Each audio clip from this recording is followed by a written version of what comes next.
we're going to talk about posture and alignment in Tai Chi. There's several basic principles you want to remember. The first one that I'd like to talk about is called the Qua, K-U-A. And the way to identify if your Qua is relaxed is to, when you're in your basic posture with your knees bent, your back tucked, this is all part of your posturing. You'll want to look down and see, and if there's a wrinkle here, it means that your Qua is relaxed. Now, watch what happens if my Qua isn't boom. So, now this will depend on like if you have a dress on or you have pants that are super stiff. But if you have pants or a shirt that makes a little crease like that, you know you've got your Qua. And it is right here in between the hip and the leg, and you want to have that be relaxed. Now, if it's not and it's straight like that, it's not gonna let your chi flow as easily from top to bottom of your body. So you definitely want to have that as relaxed without forcing it. Oh, don't do that. Just relax, let it be, let it relax, and then if you have a shirt or pants that will make that little crease, that can be your identifier. If not, just play with it a minute, make sure that you're not having it be tight like this, but that it is actually creasing back in that area of your body. Okay? So that's the Qua. We talked a little bit about some of these things, but I'm going to go back to them. All of your movement is around Dantian, right here, 4 inches below the navel. So you want to focus on that while you're doing your form, while you're doing your meditation, your stances, your still stances, static stances, so that it can be free to send the chi through all of your body. Because what's happening is you're feeling chi come from the earth, from the heavens, and this is like a hub of a wheel, and it just keeps the chi flowing throughout all of your limbs, all up through the top of your head, your feet, etc. Also, the shoulders are relaxed, always, tongue in the roof of the mouth. The knees, let's talk about the knees a minute. So, if you're in a basic posture like this and you're about to move or you're going into a move, at first you may have to look down if you're a beginner. You want to make sure, this is very important for your knees, that they're not overextended. I'll show you what overextended looks like.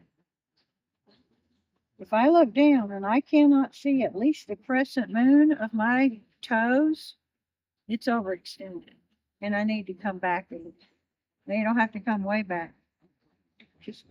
Just enough to where you can see that crescent moon. If you can't see that, your knees are not going to be happy later.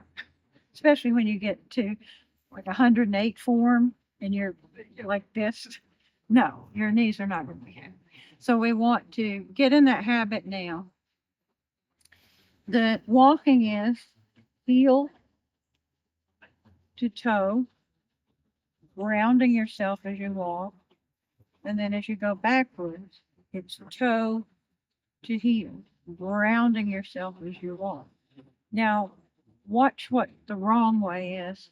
You don't want to look like Hopalong Cassidy or Roy Rogers on a horse. You want this to just slide back and forth like that. If you begin to feel yourself doing that or this, you want to pretend, yes, it's being pulled up by a puppet string, but you don't want to hit a ceiling. You want everything to be level. So, back and forth. Now, after a while, you'll know what it feels like if your knees are overextended. But for right now, just take a little glance in the beginning, and after a while, it'll just become natural. But in the beginning, and also later on, let's say you've had a rough day or something, and you forget some of these principles, and your knees begin to bother you a little bit, even the very beginning, look down and make sure that you're not overextended. If you can see that little crescent moon of your toes.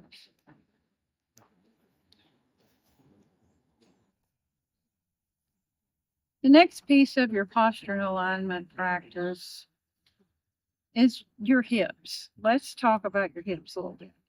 So I always describe this to my students as you have two head lobes, right? So if you're going this direction and your headlights are over here, you're not going to be able to know where you're going. So what you want to do is take your headlights with you as you go through the movement.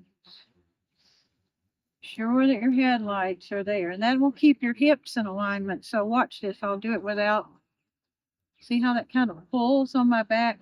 But if I let my headlights guide me through the movement, I'm always in the right direction. My form is aligned. Everything is flowing with your chi much more efficiently. So that's your hips and your headlights. The next thing is your feet and being rooted. So what that means is if this is the bottom of your foot, this area here, right around there, you want to have some roots there coming out of your feet. And as you place the foot on the ground, it's like the little tendrils come down and sink into the earth. So, for instance, if I'm not rooted, if I don't have that happening on my feet and something happens, I bump into something, somebody bumps into me, I'm just going to go straight up like that. But if I've got my roots, two things happen. Okay. This happens, and I'm going to turn my hips like I talked before, and I've got my roots. It's going to be a lot harder for me to be pushed over at this point.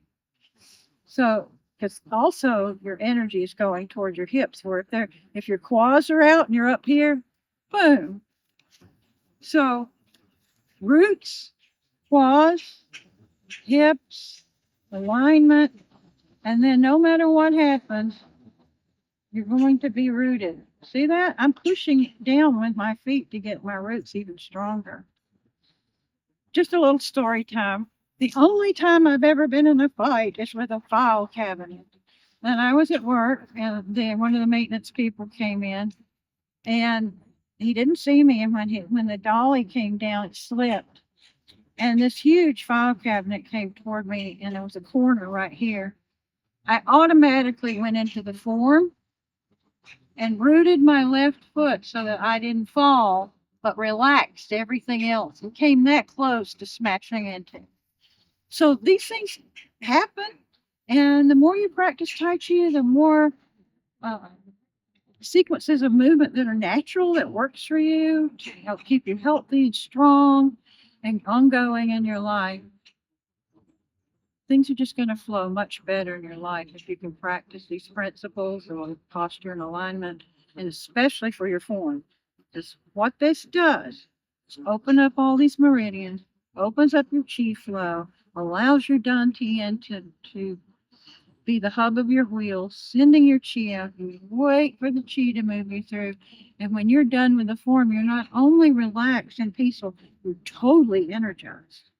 I always do this before I go to these dance festivals, and I can dance for hours. It really makes a difference on your energy level. So I hope you enjoy these, and I hope that you like them enough to follow, subscribe, comment.